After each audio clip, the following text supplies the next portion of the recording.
WIFO 105.5 FM in Jessup. The time now is 7:57. It is now time for the world-famous Butch and Bob Show, brought to you by First Southern Bank, Damon's Famous Fingers and Wings, Murphy Builder Supply, and by Oak Quinn and Associates Country Financial. Hi, I'm Mandy Yeomans. And I'm Raymond Brown with First Southern Bank. As your locally owned community bank, we're here to help our community grow. Our customers are why we are here. You can tell we want your business. We offer all types of deposit products, personal and business. We have fast, efficient service, and yes, we have online banking too. I'm sure we have an account to fit your needs. Stop by or call us at 912-588-1010 and see how First Southern Bank can help you. We're FDIC Equal Housing Lender. Damon's Famous Fingers and Wings restaurant in Jessup is now open for business, practicing social distancing, but still serving that great food that Damon's is famous for. Come inside or come through the drive-thru, but Damon's is open inside and welcomes back its customers. The menu's the same, the service is fast, and the food is fantastic, and the sauces remain the same, mild, wild, insane, or inferno. The number is the same, 588-WING, 588-9464. Damon's Restaurant on West Cherry Street in Jessup. Dining room now open for business. Come on in and enjoy a great meal today. Since 1946, Murphy's Builder Supply has been serving the folks of Jessup, Wayne, and surrounding counties with quality products and knowledgeable service. Matter of fact, they feel they sell service first to make sure you get exactly what you need for your home improvement projects. And with each employee at Murphy's being there for 10 years or more, you know you're talking with someone with the experience to help you with building supplies, tools, paint, and all the things you need from a full-service hardware store. The best choice in home improvement is Murphy's Builder Supply, 156 Northeast Broad Street, Jessup. Most people understand the need for life insurance, but not many want to talk about why it's essential to your financial plan. It may seem intimidating, but it doesn't have to be. Don't get overwhelmed. Get started with Country Financial. Call me, Sean O'Quinn, today at 588-1051 and let me work with you to find life insurance that gives you the protection you need at a price you can afford. Life insurance policies issued by Country Life Insurance Company and Country Investors Life Assurance Company, Bloomington, Illinois. The following is an exclusive presentation of Jessup Broadcasting, the sports leader in Southeast Georgia. World famous. The world famous Butch and Bob Show. World famous Butch and Bob Show right here on WIFO 105.5 FM in Jessup. It's 8 o'clock here on this Tuesday morning, the 17th day of August. And how you doing, Bob? Fighting this head cold.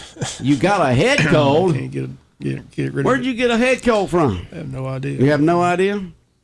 Well, stay away from me. Where's the Lysol? Where's the disinfectant? Okay, so here we are on this Tuesday morning. We do have a guest in this morning. Bob, who do we have? Mr. Caleb Popple with Hospice of South Georgia is with us today. Caleb, good morning. Good morning, gentlemen. How are y'all? How are you? Good. All right, what's going on with Hospice of South Georgia? So, Hospice of South Georgia, we continuing our raffle.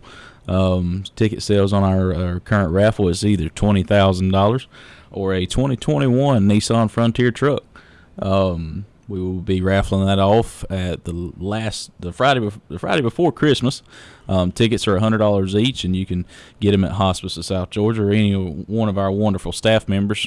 But we just wanted to tell folks that all of this money that we are raising is going towards the building of our inpatient unit. That's going to be directly behind the office, and that is something that we are working diligently on. So we are trying our best to raise as much money as possible to help offset the cost of that, because we are a nonprofit agency, and so all of our money is directed back towards patient care as well as making improvements in the community to help folks. Well, I know that y'all have been planning this, dreaming about this, wanting this, and needing this for a long time, which, of course, is the inpatient center there at Hospice of South Georgia on Sunset Boulevard. And so you're trying to raise funds for this. Once you get the amount of funds to get started, tell us what that first stage is going to look like. Well, actually, plans are already sent to the state. Good. So we are Tell working us what they're on going to look like. What's going to be happening? Well, it's going to be an eight bed state of the art inpatient facility. You'll be able to do just what it says. Take care of patients right there at our office, and help in any way that we need to. So instead of having to sending nurses and other healthcare professionals to their homes or wherever they may be, a select few will be able to come in. You can give them 24-hour care right there at Hospice of South Georgia. Right. If a patient has a symptom that's out of control, say, for instance, if they have any type of pain or anything like that they may need extra special attention that is not able to be controlled in the home, we can bring them to the inpatient unit, take care of them there, and then allow them to go back home if need be. Okay. And so you got this raffle going on. It's going all the way into the, like you said, the a few days before Christmas Eve, when you have the drawing. Now, when a person purchases a ticket now, where does their ticket go? The ticket goes back to Hospice of South Georgia, and we keep it there. I've got a box that is locked and sealed, and it's ready to go whenever we get ready to make the drawing later in the year. So when the tickets are purchased, they go to your office, put in this box, which is locked and sealed, so everybody can make sure if they purchase a ticket now that it's going to be part of the ones that's going to be drawn in December, right? That's correct, yes, sir. And we're keeping a count of every one of them. Every ticket is numbered, and we have an ongoing list, and so we are keeping track of every ticket that is sold. Just want to make people sure of that, and that that's what's happening, because a lot of times when people buy raffle tickets, they say, well, I'm not going to buy too far in advance because I'm not sure what's going to happen to the ticket between now and December. But y'all make sure they're all counted, each one's numbered, you're going to have them in a sealed box, and so everybody who purchases, whether they buy one now or they buy one 2 days beforehand, everybody has the equal amount of chance of winning that money or that truck, right? That's correct, yes, sir. Or if you would like to buy one now and increase your chances of winning later, you can buy another one and later before we end. We do have a certain number of tickets printed up, so we would like for as many folks to buy one as possible as soon as possible. That way we can give away this money or this truck, whichever you so choose. And that's another question we get. People say, well, man, $100, that's a pretty steep amount on a ticket. Well, if you'd like to, you're more than welcome to split it with somebody. But y'all got to have the understanding understanding how you're going to split it. Right, that's right. So. And that happens, the Touchdown Club, they have their $100 ticket drawing, and we've seen many times before where you've had people go in 50-50, or you've had 4 people go in, or you had 5 people go in on the 100. So you can put $25 or $20, however you want to do it. So you don't have to put the whole $100 yourself. You can go to Joe and say, hey Joe, will you split this with me? Or you can go to a couple of other friends and maybe 4 of y'all go in together and purchase the ticket and split the money, or drive the truck every 4th week. Yeah, that's right. I believe most folks would choose the money. Choose the money in those situations. Yeah, it'd be kind of hard to share the truck, but hey, if that's what you like to do, then that's okay. Your own. So once again, the grand prizes are the grand prize is either $20,000 or a 2021 Nissan Frontier 4-wheel drive truck, 4-door. Okay. And like I say, you're more than welcome to split it with somebody, but I also want folks to know that this money is going towards a good cause. Hospice of South Georgia Incorporated has been in business since 1998.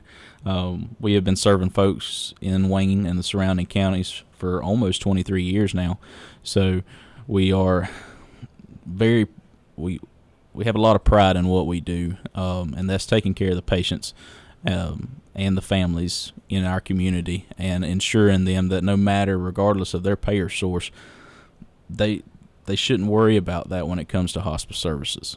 As you mentioned, the Hospice of South Georgia, which is Wayne County's nonprofit hospice. There's several hospices around that people know, but this is Wayne County's nonprofit hospice. Been here in Wayne County longer than any of the rest of them, and is basically our hospice here in South Georgia, here in Wayne County.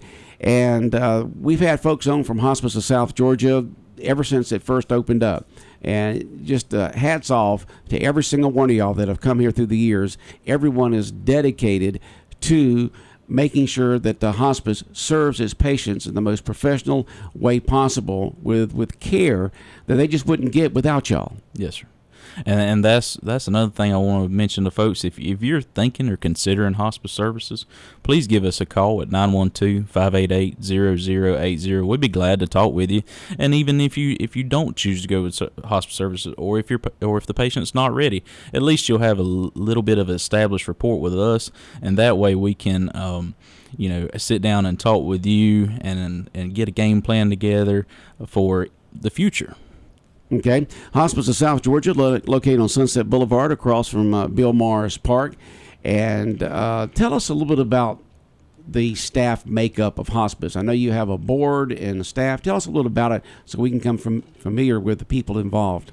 So we have a board of directors. That is the people that we answer to. We also have an executive. And that's a volunteer board here in Wayne County. Okay? Correct. Yes, sir.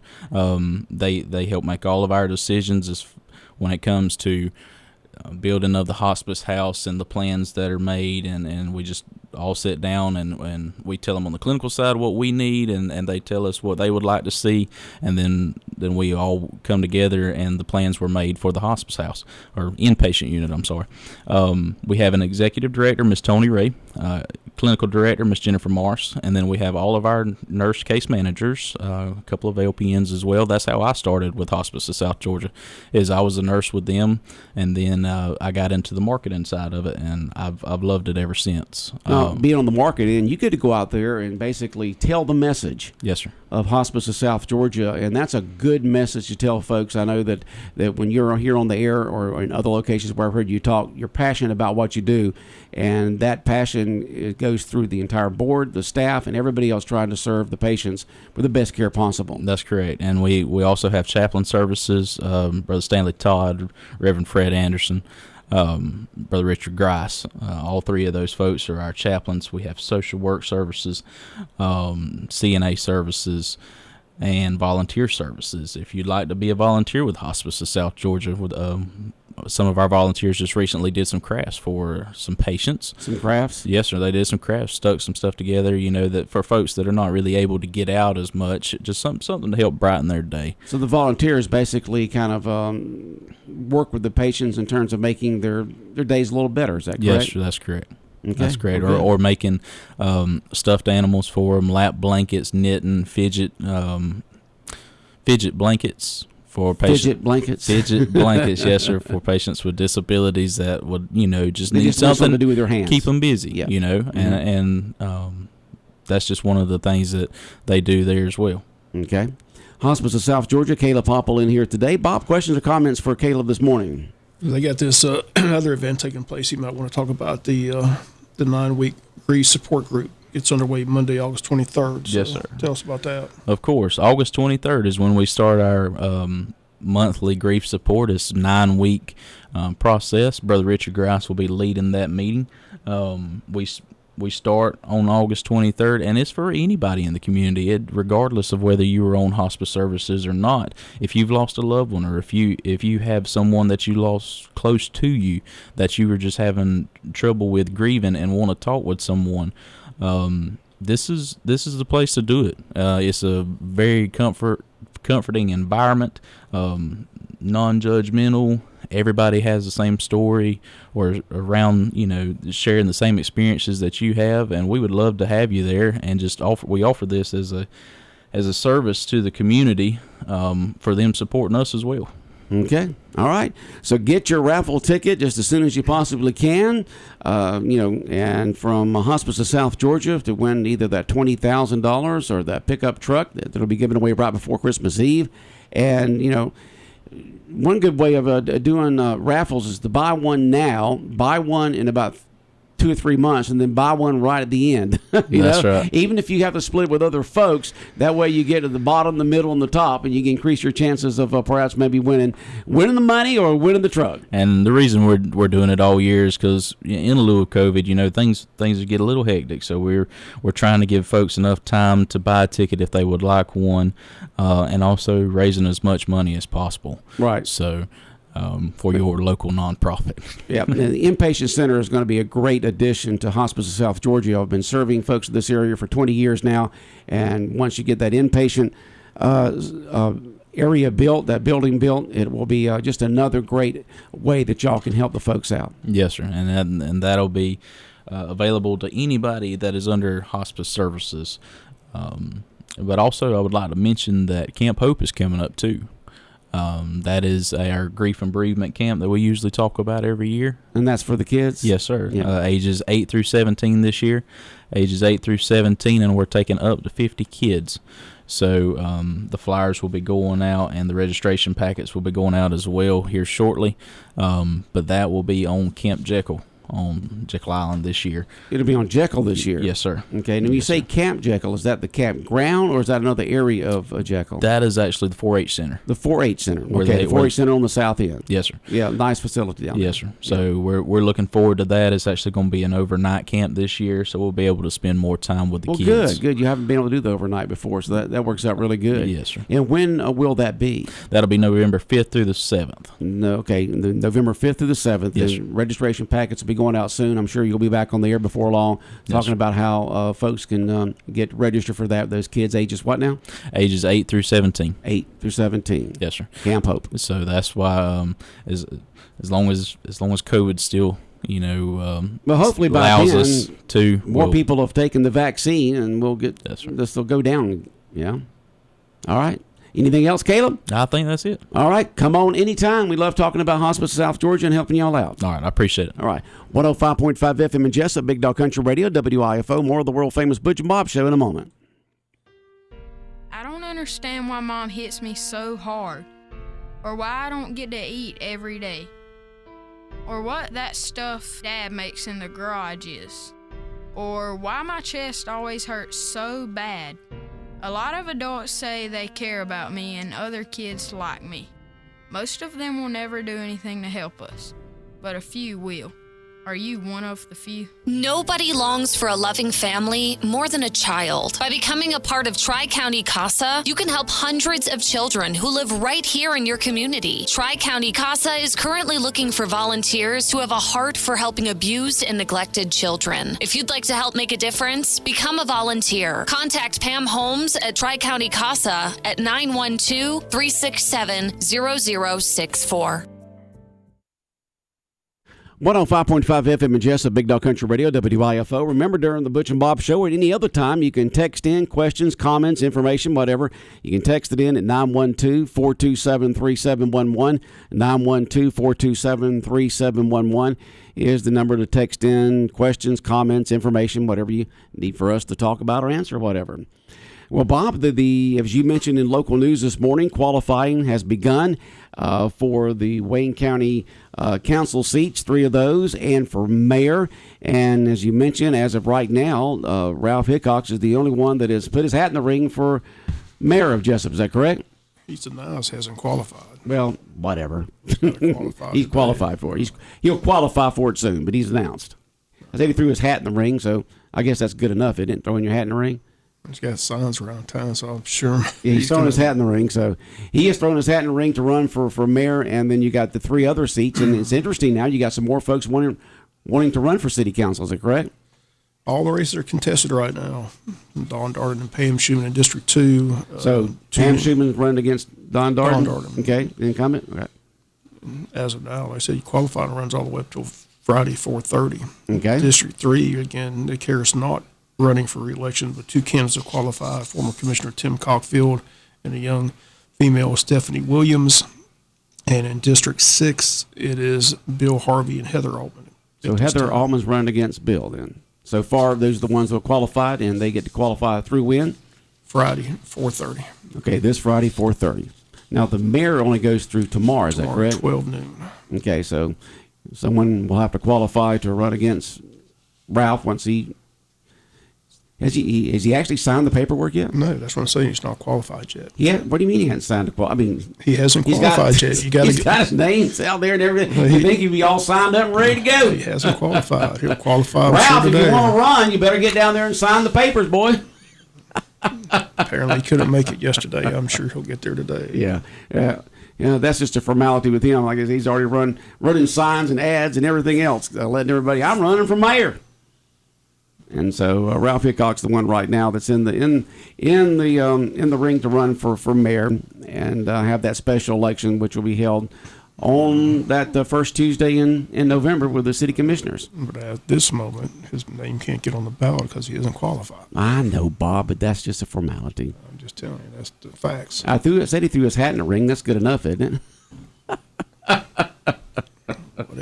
Whatever. Don't get so technical, Bob.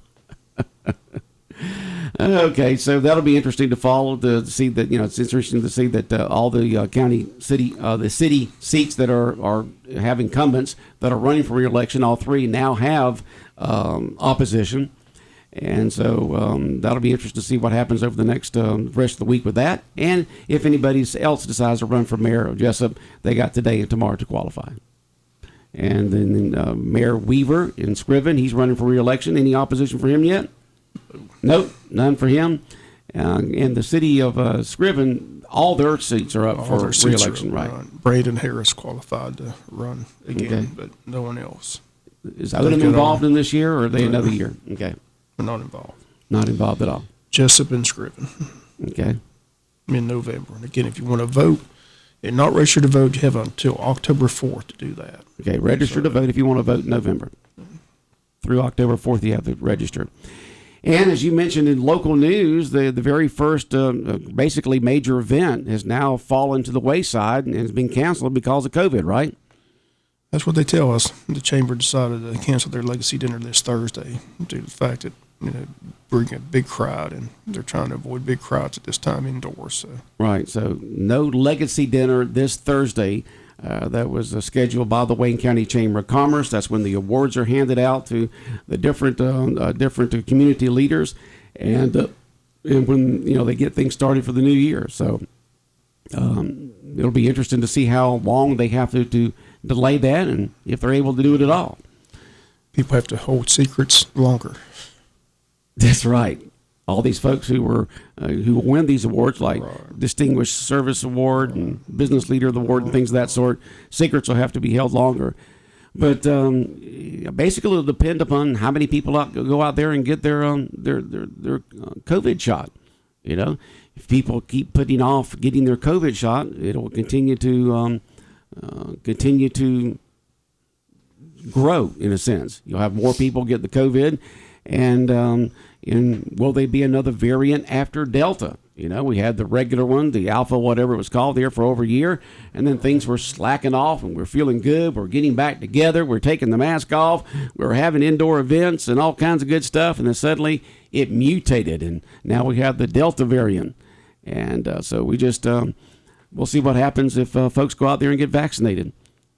We got another free vaccine clinic coming up at the hospital. Is that correct? It's Friday, 11 to 2. 11 to 2. And the first one they had 40-something folks. The last one they had 100 and some people. Maybe there'll be 200 or 300 people at this one to get that shot, because over 90% of the people now in hospitals that have come down with the COVID are unvaccinated. Over 90% of the ones in hospital, especially the ones in ICU, did not get their COVID shot. So, folks, if you talk to your health professional and see if your doctor says the COVID shot is something you should do. Get stabbed, get jabbed. They call it all different kind of things, They even talking about coming up with a mist one, for spraying your nose, because that's basically how most people get COVID, is breathing in the droplets in the air from other folks. So they figure, well, if you can do that, maybe you can just breathe it in. But that'll be down the line, I imagine. But this COVID thing is, really, I think if we're looking for optimistic fall this year, with the football and everything going on, and school starting back, and then suddenly, boom, this kicks in. And you've got schools around in our area that are basically doing virtual learning for the next 2 or 3, 4 weeks until they see if they can let the students back in the class. Is that correct? Like Long County and other folks like that? Long's the only one. Other schools just shut down completely until after Labor Day. Okay, so many of them just shut down until after Labor Day. Yeah, Long's the only school I've heard that's gone virtual. Yeah, I saw Ware County shut down until Labor Day. Scriven County's shut down. Fitzgerald shut down. Everything's shut down. All the schools, other schools have shut down. They're not doing virtual. Okay, they just want to see what happens between now through Labor Day weekend without having, because that's a lot of setup you have to do to go virtual and get everything's all set up. And you can put that off for a few weeks and then go indoors with it, and people the students get together.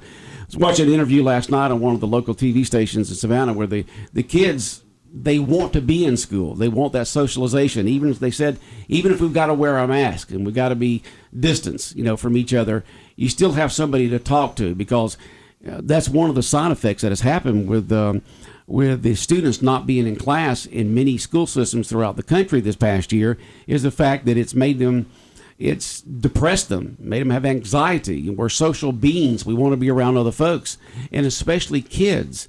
And it has affected them mentally big time by not being in school around their friends and other classmates day in, day out through the course of the year.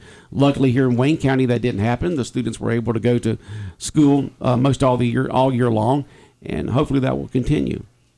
But it all depends upon how many people go out there and get their vaccine shots, and how we practice social distancing and wearing our mask and washing our hands and just being careful and trying to turn this back around again. We had the ship going in the right direction, and suddenly this storm of Delta came in and has knocked us off course again. But hopefully things will continue on. Wayne County's got a football game this coming Saturday night, correct? 9 p.m. 9 p.m. there at Paulson Stadium in Statesboro. Very first regular season game of the year against the Statesboro Blue Devils. What do you know about the Blue Devils this year? Anything, Bob? They said last night they got a quarterback that can fly. He supposedly set the state record for 200 meters and is a freshman, so wow, the kid can fly. So, but they didn't have a very good spring game against Metter, but Metter went 13-1 last year. So they said they're going to be a good football team. Well coached, Kaiser's been there. This is, I think, his 4th or 5th year in Statesboro. Homegrown kid, used to play for the Blue Devils. So it'll be a good ball game, I'm sure. Is that the new cap for this year for the Touchdown Club, or is that one you've had? Yeah, this is the one I got. That is a good-looking cap right there. Wayne County Touchdown Club met last night, and, of course, when you become a member, you get the new cap each year.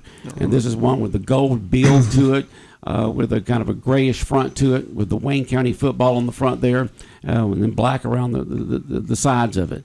Good-looking cap. Good-looking cap. I don't know who designed that, but hats off to them. They did a good job.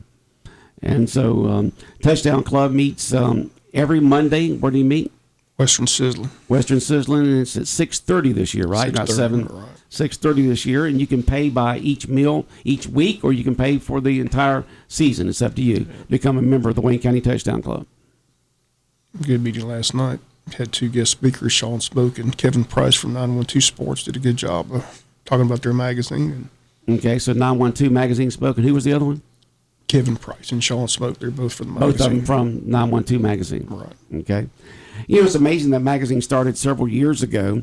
Had a different name at the time, and they changed it to 912, which is the area code for this area. And they have really been a positive impact on sports here in South Georgia. It's kind of brought us together in a sense of all the counties being part in one publication, having the event each year. We have the coaches and the players come in, and it's kind of a solidified sports here in Southeast Georgia. So hats off to those guys. They've done a great job. Like I said, they got the preseason banquet, the year-end banquet, where they honor players and coaches. And said it's just they put a lot of kids from Wayne County on that magazine throughout the course of the year. So plus they've had a lot of features inside the magazine on middle school players, things like that. Right. So they just do a good job of covering the whole Southeast area. Where's their headquarters? Where they work out of? I think it's Waycross. Waycross? Okay. All right. I thought it was Waycross, but I wasn't for sure. And so if you get a chance to get that magazine, it's around here, there, and yonder, pick one up. They used to drop them off here. I don't see any right now, but they used to drop a bunch off every month when it comes out monthly, right? Monthly magazine. A monthly magazine. All right. And so I guess the middle school games and other activities going on this week are going along as normal at the middle schools. Is that correct? In high school? Right. Volleyball today. So yeah, looking check at the out school. The volleyball today. Yeah, looking at the school van here. Yeah, you got all kinds of stuff going on here. You got the JVSB at Brabble at 4 p.m., VSB at Brabble at 6 p.m. You got all kinds of stuff. Each day, all kinds of sports going on with the middle schools and the junior varsity and some varsity. So you said the volleyball's playing what now? They play today at home. Oh, so if people want to go see the girls play, what time? JV gets underway at 4, varsity gets underway at 5. Okay, and it'll be there at Benny Ratliff Arena. Benny Ratliff Arena. Okay, so go watch the girls play. They're doing good. Undefeated. All right, and speaking of girls' team, we're supposed to have 2 softball games yesterday. Yesterday at Barbara Struckoff Field, but once again they were rained out. It's become a broken record, Bob. We haven't played a home game yet because of rain. They were set to play at the field, so the field must be ready to go. So yeah, that's good news. And luckily, we missed most of the activities from Tropical Storm Fred. There, it basically went west and north of us. We're getting some of the outskirts of it. If you take a look at the radar, it's a very end of it. The bands are coming around our way and so forth. But we didn't get as bad as West Georgia did and Atlanta area. Matter of fact, it was sitting right on top of Atlanta this morning. Look at all those clouds up that way. So luckily for us, we didn't get too bad. Got some rain. Nothing wrong getting rain, and so not too bad at all. All right. Any other meetings going on this week that you're going to be going to, Bob? Anything we're keeping our eye on? The city has a meeting today. They got several items on the agenda. Another executive session for personnel. So that's this afternoon at 5. Okay. One thing you did mention a little while ago about the tickets to this Saturday night's football game as Wayne County will be taking on Statesboro at 9:00 at Paulson Stadium in Statesboro. We get the money if it's pre-sold tickets, but not at the gate. So why is it important for folks to go ahead and get their tickets now? One, they say $5, but 2, like I said, we don't get a cut at the gate. We get the cut of the pre-sold tickets here in advance. So make sure you purchase your tickets in advance because we get a percentage of that. Okay, tickets are how much? $10 right now. But $15 at the gate. $15 at the gate. Right. So purchase now, and it's only $10, and we get a portion of that gate. If you buy them for $15 at the gate at Paulson Stadium on Saturday night, you pay them $5 more. Plus, we don't see any of that money. We don't see that money. So. Okay, so Wayne County, Statesboro, this Saturday night at 9:00 at Paulson Stadium, and just go Jackets. And once again, if you want to see the girls softball, the girls volleyball team play, JV is at 4 and the varsity is at 5 at Benny Ratliff Arena today here at One Jacket Drive, right? That's correct. Okay. Anything else, Bob? That's it. All right. Take care. All right. The world famous Butch and Bob Show brought to you by First Southern Bank, by Damon's Famous Fingers and Wings, Murphy Builder Supply, and by O'Quinn & Associates Country Financial.